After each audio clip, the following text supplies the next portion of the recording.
Students, आज का आपका टॉपिक है thermal equilibrium activity related to heat transfer in conduction during conduction.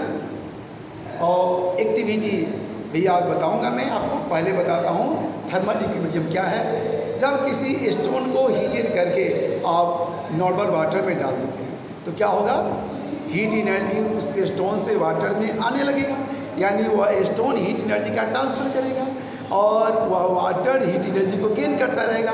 लेकिन ये कब तक होता रहेगा बताइए, बोलिए। स्टोन हीट एनर्जी कब तक ट्रांसफ़र करता रहेगा, जब तक दोनों का टेम्परेचर सेम ना हो जाए। जब स्टोन का टेम्परेचर और वाटर का टेम्परेचर सेम हो जाएगा तो हीट एनर्जी का ट्रांसफ़र रुक जाएगा और उस सिचुएशन का नाम है थर्मल इक्विलिब्रियम। यानी जब दोनों बॉडी के टेम्परेचर का डिफरेंस जीरो हो जाए, यानी दोनों बॉडी सेम टेम्परेचर पर आ जाए, ठीक है, उसी सिचुएशन का नाम है थर्मल इक्विलिब्रियम। ठीक है तो स्टूडेंट्स, इसको मैं डिफाइन करता हूँ, और से देखिए। Thermal equilibrium, the flow of transfer of heat stops अब when both the bodies attain the same temperature। जब दोनों बॉडी का जो हीट एनर्जी रिलीज करता है और जो हीट एनर्जी गेन करता है, दोनों बॉडी का टेम्परेचर यदि सेम हो जाए तो क्या होगा, बोलिए। Flow of transfer of heat stops when both the bodies having the same temperature, है ना, and the bodies are said to be in thermal equilibrium। ठीक है, यानी this situation is said to be thermal equilibrium।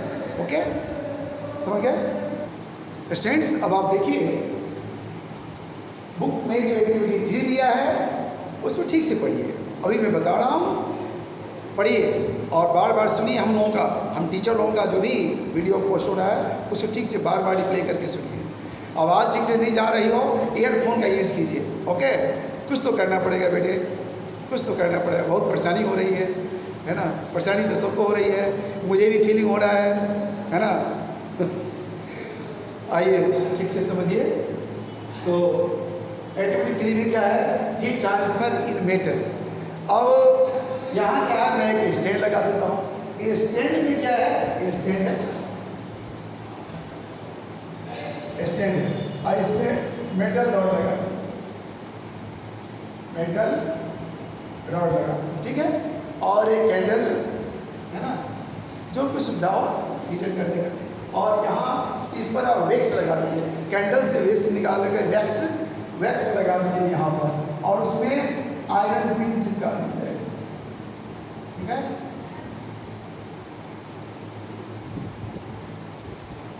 Iron का pin लगा, छोटा छोटा iron pin उसमें, यानी स्टैंड में क्या है, एक रॉड को लगा देना है। रॉड में क्या है, वैक्स लगा देना है, वैक्स या कैंडल है ना, कैंडल से निकाल कर वैक्स को लगा दीजिए उसमें। और फिर उसके बाद में उसमें आयरन का पिन उसमें लगा दीजिए, चिपका दीजिए। उसके बाद में आप उसको हीटेड कीजिए। हीटेड कीजिएगा तो क्या होगा, यहाँ रॉड का जो एंड है वो हीटेड होगा। हीटेड होगा तो क्या है, रॉड में क्या होता है, बताए होंगे, और छोटे छोटे पार्टिकल से क्या है, छोटे छोटे पार्टिकल से मिलकर के बना, थोड़ा मैं इनलार्ज करके यहाँ बता रहा हूँ। छोटे छोटे पार्टिकल से मिलकर बना हुआ है और ऐसे क्या है, रेस्ट में है, लेकिन कंप्लीट रेस्ट में समझिए नहीं है।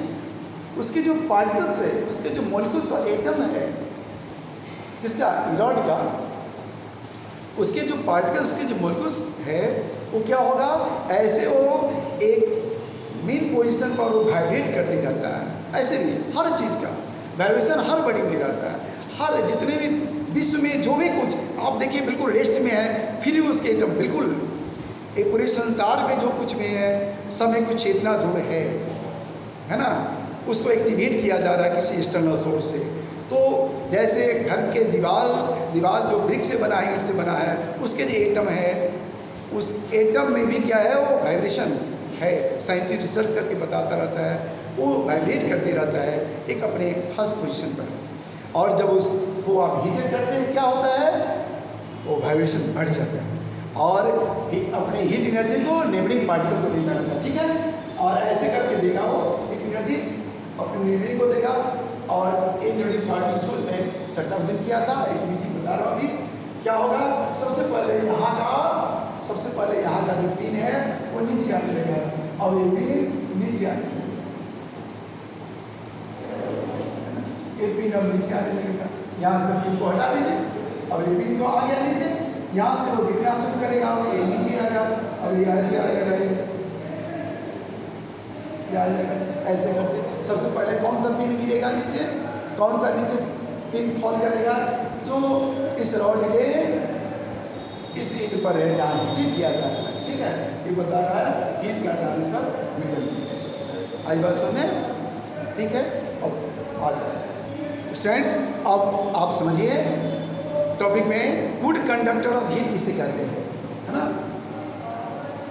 तो ऐसे सब्सटेंस जो हीट एनर्जी को फ्लो करने देता है, the substance which allow to flow of heat energy is called good conductor of heat. अब इसको डिफाइन देख लीजिए, the substances which allow to flow of heat are called good conductors of heat, ठीक है। Example में देखिए, example में metals like silver, copper,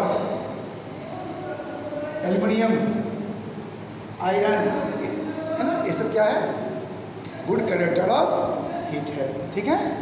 हाँ, अब मैं बताता हूँ कि आप कैसे समझ पाएंगे कि कौन सा मेटल या कौन सा substance the best conductor of heat है, किसमें हीटिंग ट्रांसफ़र करने की एबिलिटी ज़्यादा है, किसमें सबसे ज़्यादा किसमें है, उनसे थोड़ा कम किसमें, उससे थोड़ा कम किसमें है, और एक प्रॉपर वे समझने की कोशिश कीजिए। आपके बुक में भी बना हुआ फिगर भी है, आप बुक को बारह पढ़िए, देखिए बताता हूँ फिर। स्टूडेंट्स अब देखिए, grading of conducting property of different material को आप ग्रेडिंग कैसे करेंगे, कौन सबसे अच्छा है ना, ग्रेडिंग करेंगे ना। जैसे ग्रेडिंग किया था स्टूडेंट जब मार्क्स लाता है अच्छा तो A grade, B grade, C grade. तो गुड कंडक्टर ऑफ हीट जो है मटेरियल, उसका ग्रेडिंग कैसे करेंगे, तो उसके लिए क्या है कि आप एक कंटेनर ले लीजिए और उसे स्टैंड पर लगा दीजिए, स्टैंड लगाइए, उसमें गैस बॉटल लगा दीजिए, ठीक है। और इसमें क्या है कि आप उसमें स्पून लीजिए, जैसे यहाँ सिल्वर का स्पून है,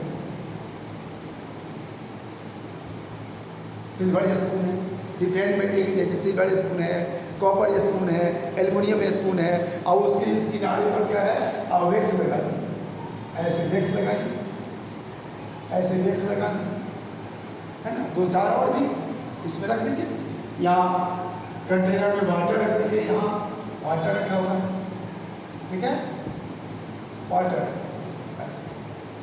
और यदि आप उसे हीटेड करेंगे तो देखिए, हीटेड करने पर ये क्या है, स्पून है, ये स्पून है, और इस पर क्या लगा हुआ है, यहाँ वैक्स लगा हुआ है, वैक्स सब पर लगा दिया और हीटेड कीजिए। आप गौर से देखते रहिए कि किसका वैक्स मेल्ट किया फर्स्टली, जिस मटेरियल का जिस स्पून पर रखा हुआ वैक्स सबसे पहले मेल्ट कर गया, वो द बेस्ट हुआ कि नहीं बताइए, है ना। उसके बाद में जो होगा उसका ग्रेडिंग सेकंड हो जाएगा, उसके बाद में जो मेल्ट करेगा, है ना, उसका ग्रेडिंग क्या होगा, थर्ड होगा। जबकि सबको सेम टेम्परेचर मिल रहा है, सेम अमाउंट में हीट एनर्जी, सब सेम टेम्परेचर पर है ना स्टूडेंट्स।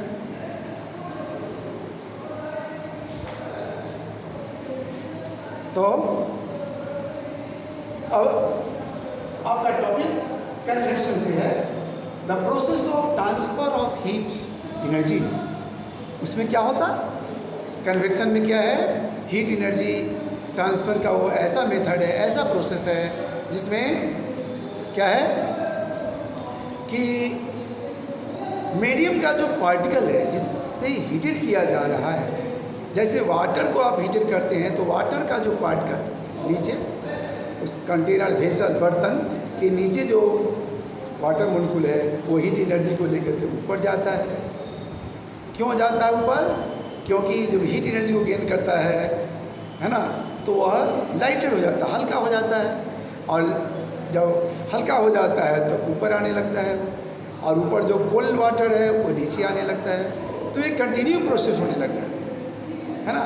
एक क्या है, एक सर्कुलर रोटेशन चलने लगता है, जो हॉटर मॉलिक्यूल्स है वो ऊपर जाने लगता है और जो कूलर है वो नीचे आने लगता है। इस तरह का एक मूवमेंट जारी रहता है। ठीक है स्टूडेंट्स, इसको देखिए, the process of transfer of heat in which molecules of medium carry heat energy, वही लेकर के जाता है। जिस सब्सटेंस को हम हीटेड करते हैं तो हीट एनर्जी का ट्रांसफर का वो मीडियम हो गया। वाटर को यदि आप हीटेड करते हैं तो वाटर क्या होगा, मीडियम हो गया, क्योंकि हीट का ट्रांसफर नीचे से ऊपर की ओर उसी में होगा, इसलिए वो वाटर क्या हो गया, मीडियम हुआ, हीट के ट्रांसफर का मीडियम हुआ। तो है ना, in which molecules of medium carry heat energy and move from, वो मॉलिक्यूल से, वाटर का मॉलिक्यूल से क्या होगा, hotter region to cooler region तक जाता है। और इसी का नाम है, इसी सर्कुलेशन का नाम है, सर्कुलेटरी मूवमेंट का नाम है, जो कह लीजिए कन्वेक्शन। ठीक है, वाटर इसी प्रोसेस से हीटेड होता है ना। यहाँ आप देख सकते हैं कि यदि आप इसे हीटेड करेंगे, यहाँ वाटर इसके अंदर वाटर रखा हुआ है ना, इसे आप बर्नर पर इसे आप इसे हीटेड करते हैं, ऐसे लगा दीजिए, है ना। तो क्या है, यहाँ से वो वाटर मॉलिक्यूल ऊपर जाएगा, ऊपर नहीं, यहाँ तक पहुँचेगा और पहुँच करके यहाँ ये जो कोल्डर है वो नीचे आने लगेगा और हॉटर मॉलिक्यूल ऊपर जाने लगता है। ऐसे आप कूलर पार्टिकल्स नीचे आने लगता है ना। आप इसे देख सकते हैं। इसमें यदि आप यहाँ पोटेशियम परमैंगनेट का कोई सब्सटेंस डाल देते हैं तो कलर हो जाएगा। आप कलर पार्टिकल को ऊपर जाते हुए देख सकते हैं और ऊपर का अनकलर्ड पार्टिकल को नीचे आते देख सकते हैं। कलर्ड पार्टिकल ऊपर जाने लगेगा, अनकलर्ड नीचे आने लगेगा। प्रोसेस का नाम होगा क्या होगा, कन्वेक्शन। ओके, फिर अगले दिन नेक्स्ट। Okay, thank you.